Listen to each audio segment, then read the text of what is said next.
So today's daf is daf Ayin Ches. We're going to start on daf Ayin Zayin Amid Beis, where we left off yesterday.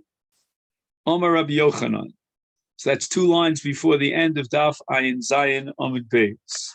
Ilav di Omar Rabbi Yehuda hakosuv tlon beleda lo motza yada v'raglav b'beis hamedrash. We had a statement yesterday of Rabbi Yehuda.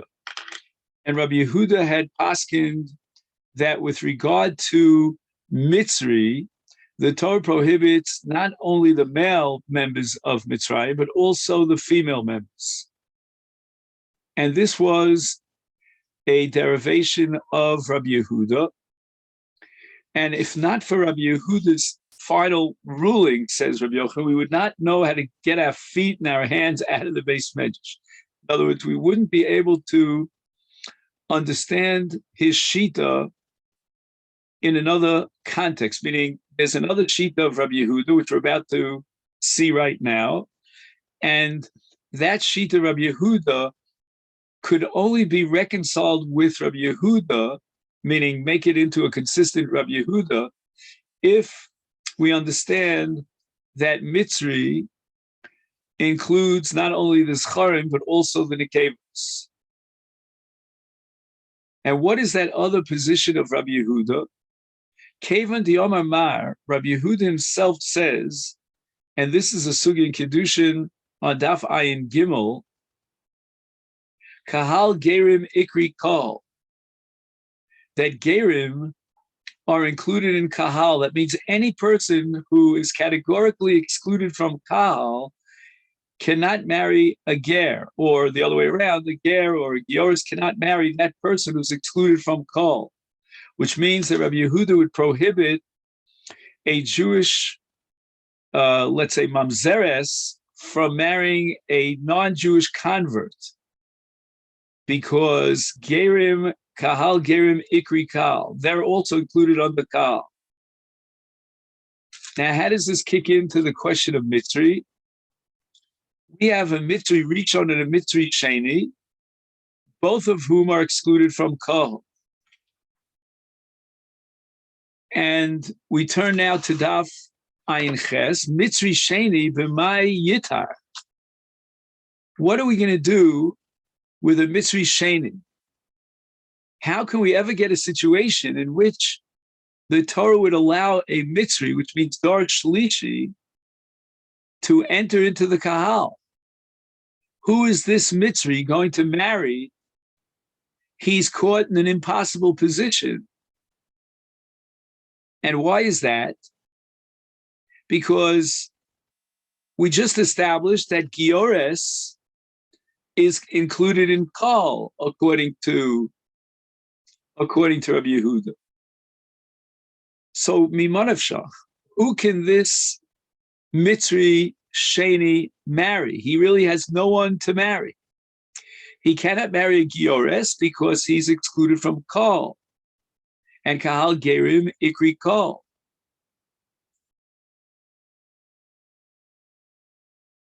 And on the other hand, who is he going to marry? If Rabbi Yehuda would hold that a mitzvus, a nekeva, is not included in this prohibition, he can't marry a mitzvus because immediately after her gerus, she becomes muteris lakal. And she certainly can't marry a mitzvah.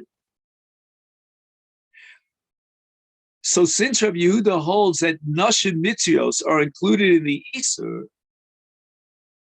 now everything works out. Now there's a possibility for creating a Mitzri Sheni, a Mitzri Shlishi. How? A Mitzri Sheni will now marry a Mitzri Shniya. Why? Because a Mitzri Shniya is excluded from Kal. Therefore, she can marry a Mitzri Sheni. Hence, their child will be a Mitzri Shlishi. But if, on the other hand, Rabbi Yehuda would say that a Mitzris Nekeva is like Amonis Umo Avis, and they immediately enter into the Kal, then who is the Mitzri going to marry? And the Gemara rejects Dilma, perhaps when the Torah speaks about Mitzri Shlishi, the of our Vinosiv, it's talking about a case where the Mitzri, who's a Sheni, right, he's a Ger, violated the Isur of Lo Yavo B'Kal Hashem, and he married a Giores. He's not allowed to. But he went ahead and he did it. And that created a Dar Shlishi who's allowed to come into the Kol. So by violating an Avera, you created a Heter. And the Gemara now embarks upon a fundamental investigation. Is it possible that the Torah would create a Heter which could only apply, which could only come into fruition after violating an Avera? And the Gemara says, De'i loksiv kro. What's De'i? De'i means a situation that cannot come to pass unless you violate an Avera. Loksiv kro, the Torah would never write such a thing. In other words, you cannot assume that when the Torah says Dar Shlishi, it's referring to a case where there was a violation of the Isur, and that's what created a heter of Dar Shlishi. So the Gemara asks for a mamzer. What about the Mitzias of a mamzer? That's the E. That was created by an Avera when the father of this mamzer had a relationship with Chayvei Krisus, the Kasvei Kra. And yet the Torah addresses this case of Lo Yavo Mamzer B'Kal Hashem. So you see, the Torah includes even realities that can only come about through a Ma'isa Avera. And the Gemara says, no. De'i le'isura kasa. When the Torah wants to describe an Avera and tell you about the repercussions of the Avera, to create another Isur, that one violation leads to another Isur. For example, the violation of Chiyuv Kares leads to the Isur of Mamzer, who's not allowed to marry into Kal Yisrael. That's fine. But the Elad Torah lo kasa, that the Torah should write a situation of heter, which could only come about through a violation of an Isur. Namely, the Torah's matir a Mitzri Shlishi, but a Mitzri Shlishi could only come about through an Avera. Why? Because if you would hold that a Mitzris is not included in the Isur, right? Not like Rabbi Yehuda's Maskana, then a Mitzri can't marry a Mitzris, and he can't marry Gioris either, because Gioris is also considered Kal, and she's prohibited from marrying a Mitzri. So the Gemara asks, what are you talking about? Very Machzer Guchaso, De'i Lehetera V'Kasvei. De'i, that possibility is a possibility of violating an Isur, and the Torah went out of its way to be matir. What does this mean? And this is based on the Gemara Kiddushin Daf Ayin Zayin. The Torah says, describing Machzer Gushasel, so the man divorced his wife, she married someone else, she was divorced from her second husband or widowed, and then he, the first husband, remarried her, and the Torah uses the word ki toeva he. And the word he is a matir through the diuk of a miut, that as far as the child is concerned, the child is mutar b'kol. Now, how did this child come into being?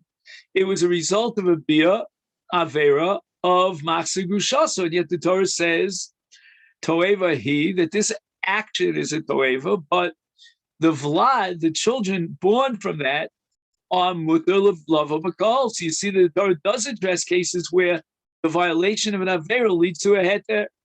And the Gemara answers, no, Hasam Mishum Ikar Isura Hu Dekasvei. The Torah is just telling you that it's a toeva for a person to be Machzer Guchasa Lacha Shenises. Once the Torah said that, the Torah adds the word he to tell us that as a result of this violation, the child born of that marriage is Mutar Lavo Lakol. Now, with regard to the Isur of a Mitzri, the Torah says the following, and now the Gemara is going to analyze every single word in this pasuk. Bonim asher yivoldu lahem, dar shlishi, yavo lahem b'kal Hashem. And Tana Rabbana, we learned in the Bryce. Im nemar bonim, lama nemar doros.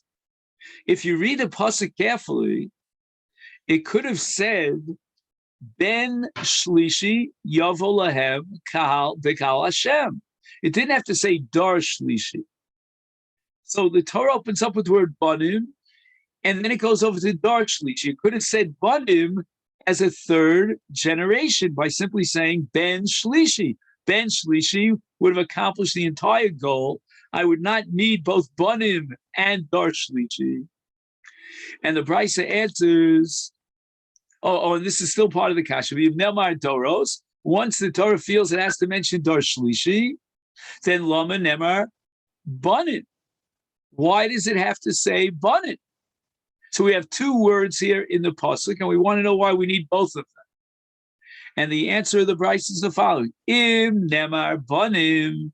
If it would have just said ben shlishi, we would have assumed Haisi Omer Rishon Sheni Asu Shlishi Mutar, that if after the Gerus this couple who are Mitzrim have 1, 2, and then a third child, that third child is now Mutar Lava Bakal. And why is that so? Because the Torah says Banim. What does it mean, Ben Shlishi? It means the third son. In psychology, they tell you it's not good to be a middle child, right? So here, it's a good idea to be a middle child, a third child, let's say if there are 5 or 6 children, because the third child is allowed to enter into the call. That's why it says dar shlishi. It's not enough to have ben shlishi. You need 3 doros. Okay, let's go the other way around now. Vim nemar doros. If the Torah would have just said dar shlishi yovo lahebekal shem, below nemar banim, it wouldn't have said banim asher yuldu lahem. Hayisi omer li osam ha'om daral Sinai. Baruch Hu is addressing the dar that lived at the time of Matan Torah, and they were there at Har Sinai. And the Torah is telling you that you and your banim are asurim b'mitzrim. Any other dar that comes after that is not connected enough to Har Sinai and would be permitted to marry a mitzri. Banim. Therefore, the Torah says banim asher yuldu lahem, to tell you that for all generations till the end of time, a mitzri sheni is asur and only a shlishi is mutar. Now we go back to the pasuk again. It says banim asher yivoldu, and then the word lahem. Why do we need the word lahem? And the Brisa answers lahem mehem minah. When you're counting the doros, begin with mehem, so that the mitzri rishon counts as one of 3 generations. His son is Mitzri Sheni. He's excluded from Kol. And when we get to the 3rd generation, that's the grandson. He's allowed to enter into the Kol. Fine? So that's what we're going to derive from the word lahem. But now there's another word lahem. Let's pay attention. It says, Banim asher yivoldu lahem, and then it says dar shlishi yavo lahem. First one is lahem, and the second one is also lahem. Why do I need a second lahem? Lahem halech achar psulon. Okay, what's going on now? A Mitzri married a Jewish girl. So now they have a child. And what's going to be the status of that child? There are 2 possibilities. The father of the child is a Mitzri, and that would make him a Mitzri Sheni, and he's possible. On the other hand, his mother is Yisraelis. So the Torah says, Lahem halach achar psulon. Where do you get more of a psul, from the mother or from the father?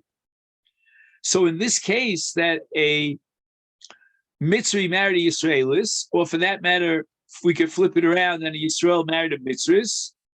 Havlad holech achar hapagu, achar apostle. So in the case where a Mitzri married a Yisraelis, the child is a Mitzri Sheni, and he's apostle. And if a Jewish man would marry a Mitzris, once again, the Vlad goes after the apostle, and the mother is a Mitzris, and therefore the child is a Mitzri Sheni. So we always go after the puzzle shebenehem, meaning between the father and the mother. The itzrich lemichti lahem, the itzrich lemichti asher yivold. Now the Brisa continues and addresses a different question about the redundant words in this puzzle. It starts with lahem, and then it says asher yivoldu. So what is the phrase banim asher yivoldu, and what does that add to lahem? Why the emphasis on asher yivoldu? And the Brisa answers, if we only had the words asher yivoldu avamina, I would have assumed mi b'neim minah. The minyan hadoros of a Mitzri are b'neim. So that would mean that the ben of a Mitzri is a Mitzri Rishon. We don't count the original Mitzri who was Miskayer, but we start counting the Doros from the first son. So you'd have to get to the great-grandson, not to the grandson, in order to be Matir L'Kol. And therefore, Kosav, right, because you need 3 Doros. So 3 Doros means the first Dor is the child, the son of the Mitzri. Then we have a second Dor, and finally a third Dor, which I said before is a great-grandson. Now, Kosav Rachman Elohem, to teach you that we begin the Doros from the father himself. So we only need a grandson to get a Mitzri Shlish. Kosav Rachman Elohem, Hava mina Mitzris Muberesh and his Gaira he ubna chad. Kosav Rachman Asher Yivold. What happens now is that a Mitzris who's pregnant undergoes Gerus. He ubna. Just 1 second. Okay. He has a footnote here about who impregnated her. But okay, that's not for us now. But anyway, she is pregnant. And the question is, do we consider the Vlad inside her womb as the first, or actually technically the second generation? And the answer is, we would have had a Havamina, that Chad, that the mother and the fetus are considered one generation. The Ubar is like Yerech Imo, is part of the mother. And therefore, Kosav one of the Pasuk says, Asher Yivoldu, to emphasize that we can get another dar through Leda. In other words, if after her gerus, or the mother's gerus, and she's pregnant, she gives birth to the fetus in her womb, so that Vlad is born after the gerus, that Vlad is already a Mitzri Sheni.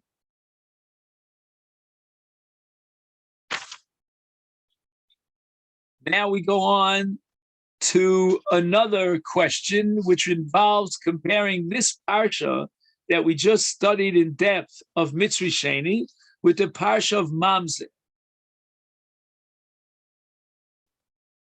So let's keep in mind that the parsha of Mitzri Sheni is in Dvarim Chav Gimel Pasuk Tes. But now we're going to rewind to Pasuk Gimel. And there the Torah says, Lo yavo mamzer bekal Hashem, gam dor asir lo yavo lo bekal Hashem. And the Gemara is now going to focus on that extra word lo. Itzrich lemifti lahem. Hacha here. In the parsha of Mitzri, we derive from the word lahem, that hakol holech achar apostle, where the psul comes from the mother, then we go after the mother. The psul comes from the father, we go after the father. Why do we need the word lo, which is more or less the same as the word lahem? It's just in singular. And why do I need that extra word lo in the parsha of Mamzer? If you're going to tell me that, again, the word lo is indicating like lahem, hakol holech achar psul, apostle, then that we already know from Mitzri. And the Gemara answers, if only by Mitzri we had the word lahem, and that would teach me that hakol holech achar apostle, That's because we're more machmir in Mitzri. Why? Mishum deba mitipa psula. This Mitzri was born to a Mitzri father who is called a tipa psula, and therefore it's more chamel. Avo mom, so this is a little bit counterintuitive here. Mom said deba mi tipa kshera. It's a funny kind of tipa kshera. We're talking about the tipa of the father. I mean, actually, the father's tipa impregnated an ovum of a woman who's usher to him in an Easter karis. But in any event, his tipa, his genetics, is that of Yisrael kosher.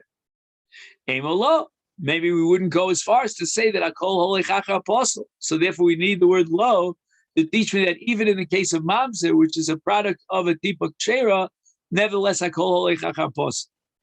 Because Rachmana Gabi mamzer, maybe the Torah is more machmir mamzer bishum ti ein roy love of a kol olam.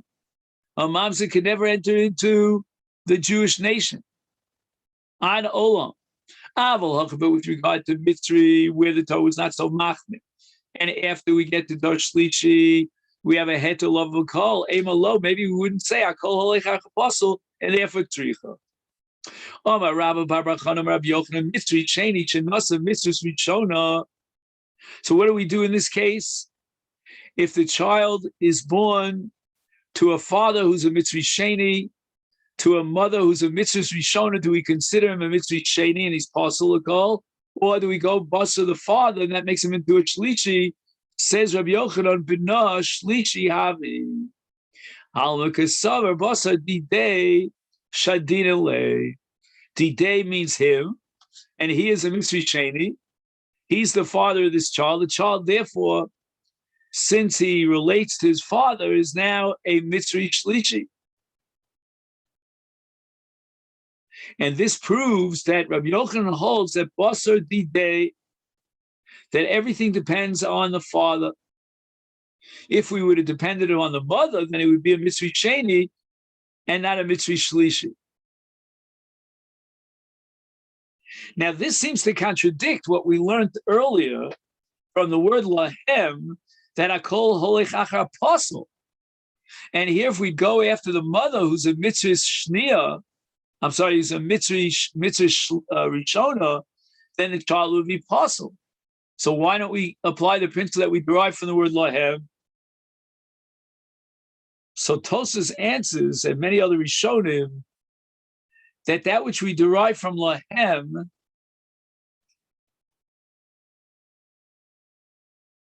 only applies when the Nesuin was ba'avera. That means a Mitzri married a Yisraelis, or according to one Hava, meaning he married a Mitzris Gioris, if the Mitzri Psul only is Charim, not Nekevis. And then we have the case of Yisrael who married a Mitzris. In all these cases, there was an Nesuin ba'avera. And when there's an Avera in the Nesuin, then we say Allah HaKol Olechacha Apostle. But if the Nesuin is not ba'avera, like for example, this case where Mitzri Sheni married a Mitzri Shnia, then we don't go basa the apostle. And Rabbi Yochanan's shita is that we go basa the Av. It depends upon the Av. He will determine the nature of the child.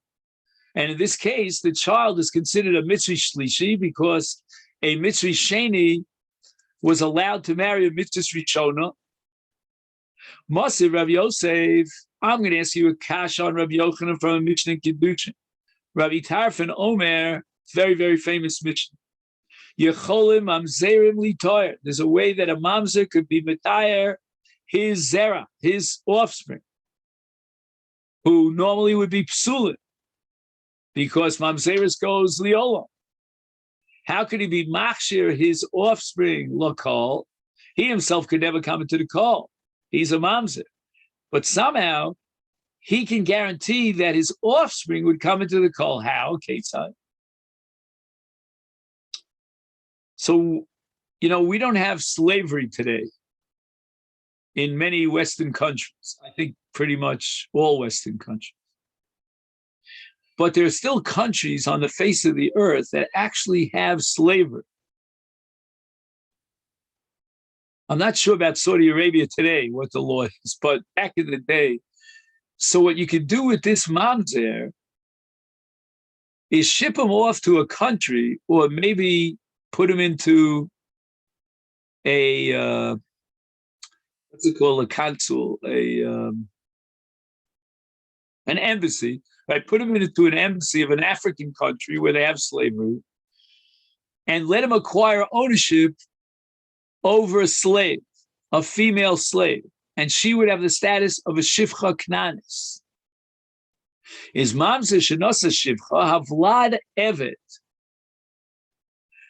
So the vlad of such a marriage is determined by the mother, and that means the vlad is an evet.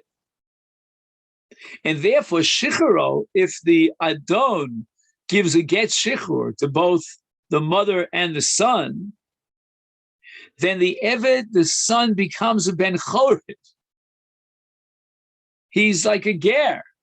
He's not a mamzer, because his yichus is basar his mother. So you can have biological children that are allowed to come into the call. And the son that's born to this mamzer in his relationship with the shivcha knanis, after they get shichur, is a ger, not a mamzer. But Alma, we see that basar didosh had been in lit, that the mission of Rabbi Tarfon seems to indicate that the status of the child is determined by the mother. The child is an Eved because his mother is a Shivcha. And that's against Rabbi Yochanan, who says that we determine the status of the Vlad based on the Av, so that if the Av was a Mitzri Sheni, even though the mother was a Mitzri Rishona, the child is a Mitzri Shlishi. And in Shani Hasam, the din of a shivcha is very different. We have a whole parsha in the Torah regarding a shivcha in Parshas Mishpatim, and there the Torah says the Yom Kra ha'isha v'yoladeh tiyel adoneh, that if the adon who owns an Eved Ivri gives him a shivcha for marriage, the child that's born from such a marriage is owned by the master, by the adon. And he has the same din as his mother, who's a shivcha. And he becomes an eved, and he's an eved. Because if we'd go bust the yichus of his father, then he would be a Jew. So the Gemara says that even though, as a general rule, the yichus is determined by the father, but in the case of a shivcha, we have a special Gzeres HaKosim that the yichus of the child is determined by the mother. Masiv Rava, the Gemara continues to ask questions on Rabbi Yochanan, in this case from a Brisa. Rabbi Yehuda, Minyamin Ger Mitzri. There was a fellow by the name of Minyamin who was a Ger Mitzri.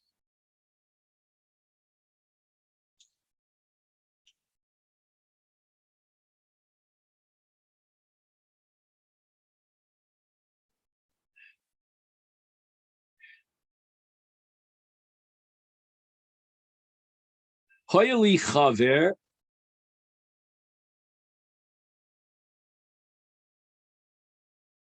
So 1 second, I'm trying to figure out who's speaking now.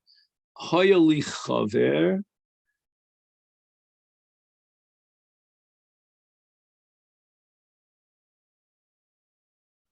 Hoyali Chaver.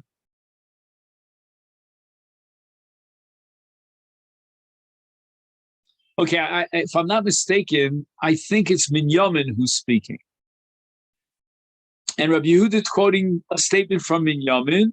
Hoyali Chaver. Minyamin says, I had a friend, a colleague, Mitalmidei Rabbi Akiva. He was a Talmud of Rabbi Akiva, the Omar, and he told me, Ani Mitzri Rishon. Right, so Minyamin is a Ger Mitzri, and he has a friend who's a Ger Mitzri. And his friend told him that Nasasi Mitzris Rishona. And that would mean that my son is a Mitzri Shein. Asi Libni Mitzri Shnia. I'm going to marry off my son to a Mitzri Shnia.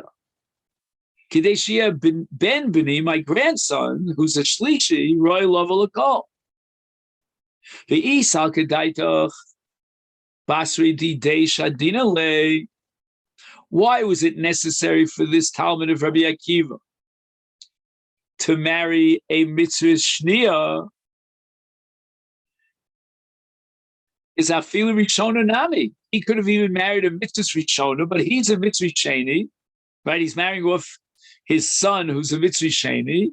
He could have married her or his son off to a mitzvah rishona, and therefore the child of such a marriage would be a mitzvah shlishi, because according to Rabbi Yochanan, we go basar the father. And Gemara answers, Ha'omar le, Rabbi Yochanan said, Litana, for this chacham, Tani Rishona, that instead of writing that I'm going to marry off my son to a mitzvah shnia, I'm going to marry off my son to a mitzvah rishona. Now we have a totally different transmission of the Shita of Rabbi Yochanan. Ki Aser Rav Dimi came from Eretz Yisrael. He was a Talmud of Rabbi Yochanan.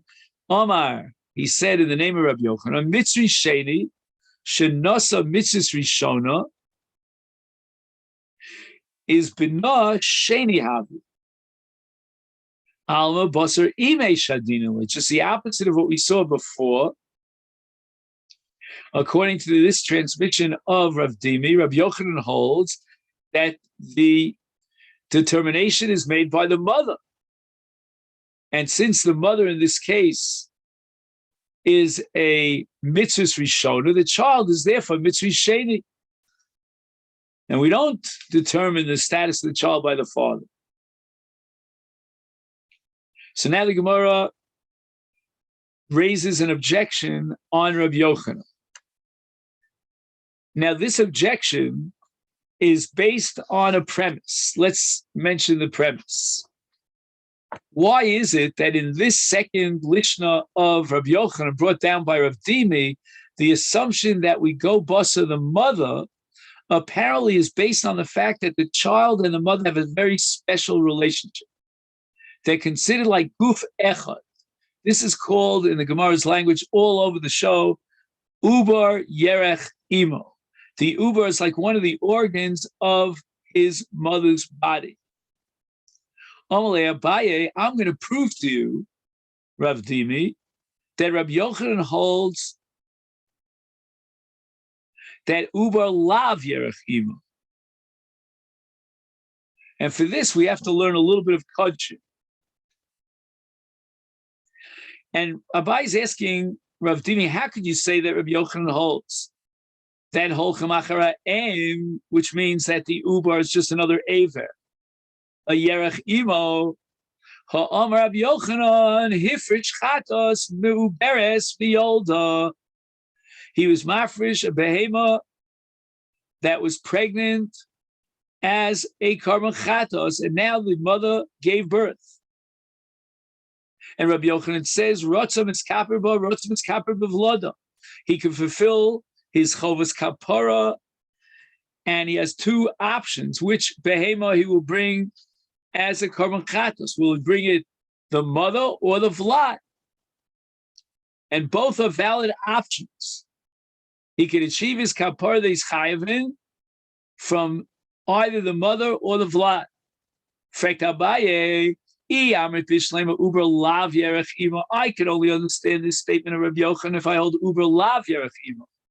It means that when he was mafresh the karban, he was mafresh the vlad as a separate, independent behema, because uber lav yerech imo, and havi leikim kim mafresh shtei chatos leachrayis. So a person's allowed to take two animals and be mafresh both of them, magdish both of them,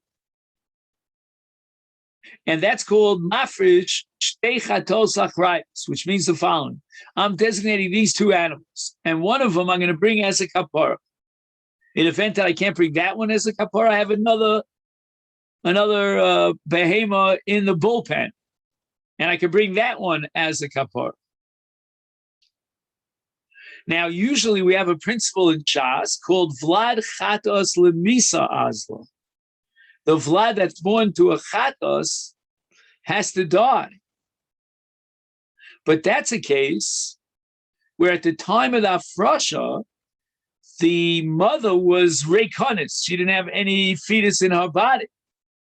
So that after the Afrasha, she became pregnant and she gave birth. That's called Vlad Chatos Lemisa. But if she was pregnant at the time of the Afrasha, then he was mafresh 2 behemos, 1 for achrayas to replace the other if need be. She'omar of Oshia hifresh 2 chatos achrayas miskaper biachas mihem, v'ashniya tirat shetistayev and people bomum.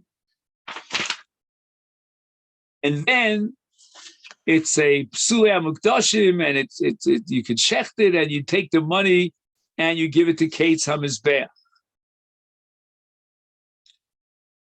So the din in all of Shas that a chatos shekipru balela misas, that's in a case where he was mafresh 1 chatos, he lost the animal, he was makriv a second animal as a substitute, then he found the first animal, and that's called chatos shekipru balela misas.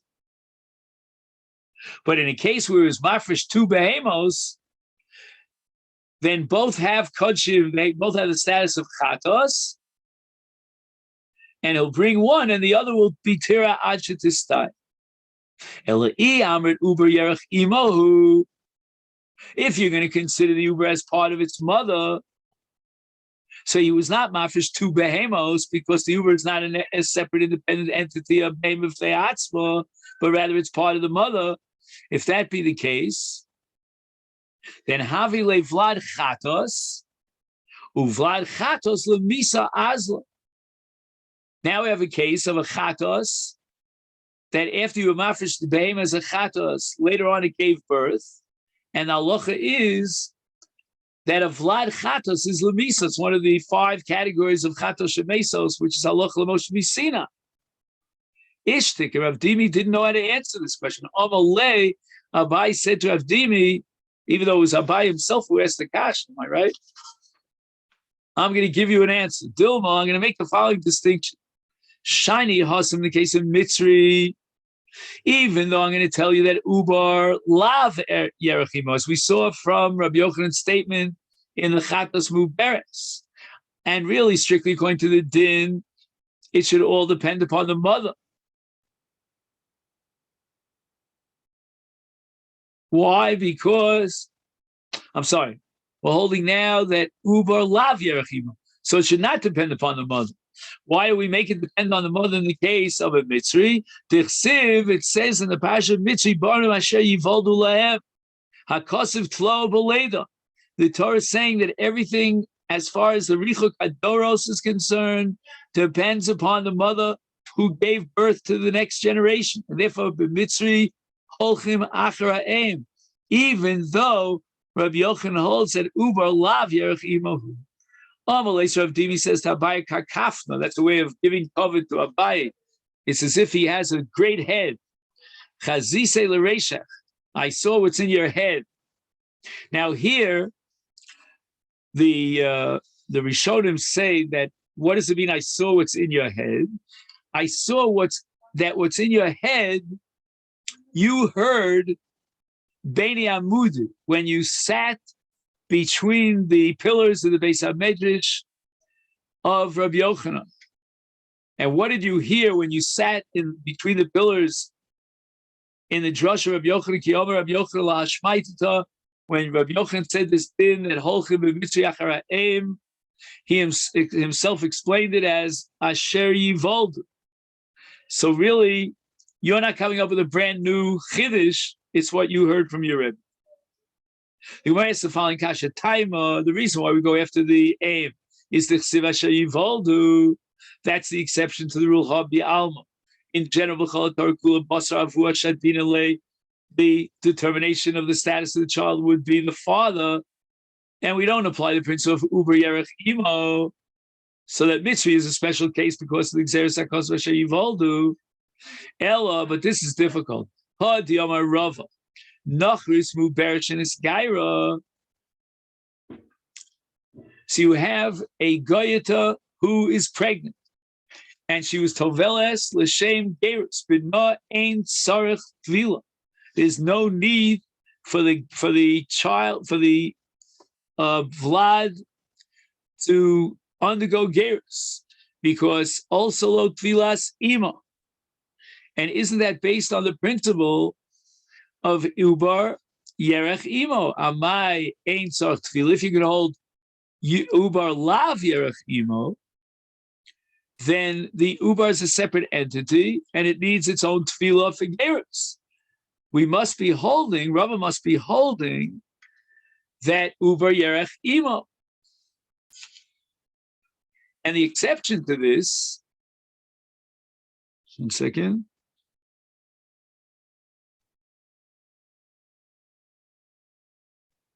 Right. And we just established that as a general rule, ubar lav yerech imo, and we determined the psul by the father. The exception was mitzri because of the pasuk asher yivoldu.